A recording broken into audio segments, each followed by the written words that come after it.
Professor X asks a girl, what is your mutant power? I can guess how many pulls to turn a ceiling fan off on the first try. She points up and says, 3 pulls. Professor X stands up and pulls 3 times. After the 3rd pull, the fan turns off. Yeah, that's cool and all, but not really a superpower. Yeah, I was just kidding. I can heal paraplegic. Oh my god!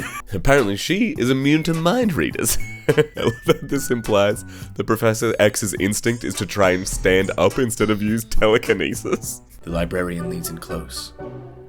Books unavailable to the average citizen, Warlock? I believe I can help you. She leads you through winding halls until you come to a tiny doorway. Surreptitiously, she slips a small key into the lock and motions you in.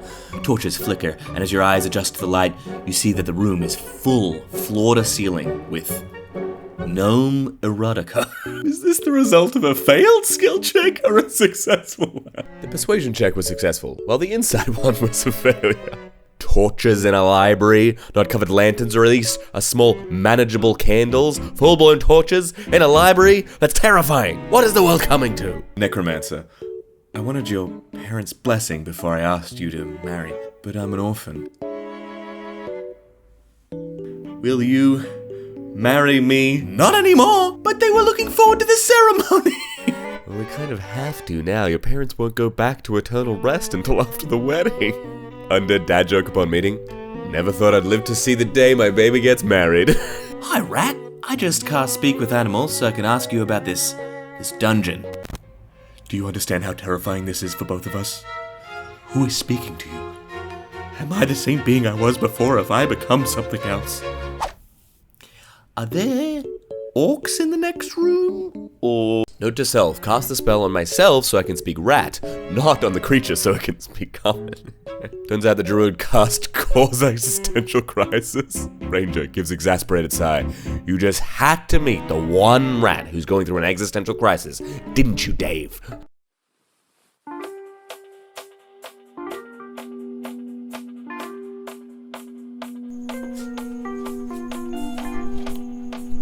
Hey there, thanks to today's sponsor Raycon. I've been using Raycon's Essential Open Earbuds and I'm really liking them. The big difference is that they sit just outside like your ear hole, so you can hear what's around you, but the sound is still super clear.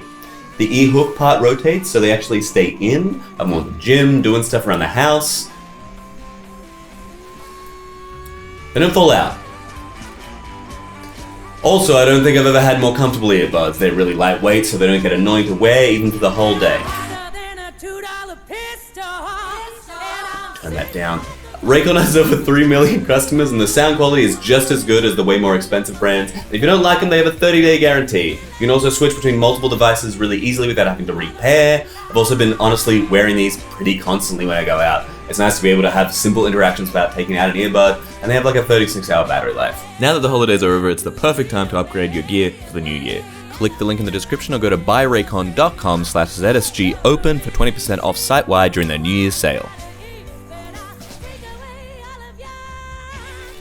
Concept, reverse vampires. They survive by eating garlic and drinking holy water. The sun is healing to them. If you stake them through the heart, they become immortal. But most importantly, every single human on Earth is trying to hunt them down and drink their blood. Italians. What timeline are you from? Me, Italian. They're onto us! Hide the marinara recipe! Nah, he's got a point. Italians have a bunch of holy water, they eat garlic, and they survive the heat for years on end. Dragon. Oh jeez, I didn't even see this thing here. Hey Cora, be cool, we have an adventure in here. Perish, cruel worm. Oh, it's Bitey. Okay, calm down, little fella. I'm just gonna get you out. Gently deposits adventurer outside, closes hillside. I now have a mental image of a dragon delicately scooping a D&D party into a large glass cup and carefully letting them go outside while its spouse is disparagingly saying, oh, just squish them. And then the first dragon is like, no, they're good for getting rid of other pests. A young dragon using their fire breath on a neighboring kingdom is their version of a little kid using a magnifying glass in an anthill. Well, yeah, I have a pet hydra and it only has one head. I'm not going to cut its head off just to make it look cooler, you asshole. That's seriously unethical. And I'm not letting you cut its head off either. If you really want a hydra with multiple heads, you should go for a rescue. But if you want your pet to look cooler at the cost of its physical health, then you shouldn't get any kind of pet at all. No, the hydra's not for guarding my evil tower, it's my pet. Have you heard of a pet? Like a puppy or a kitten?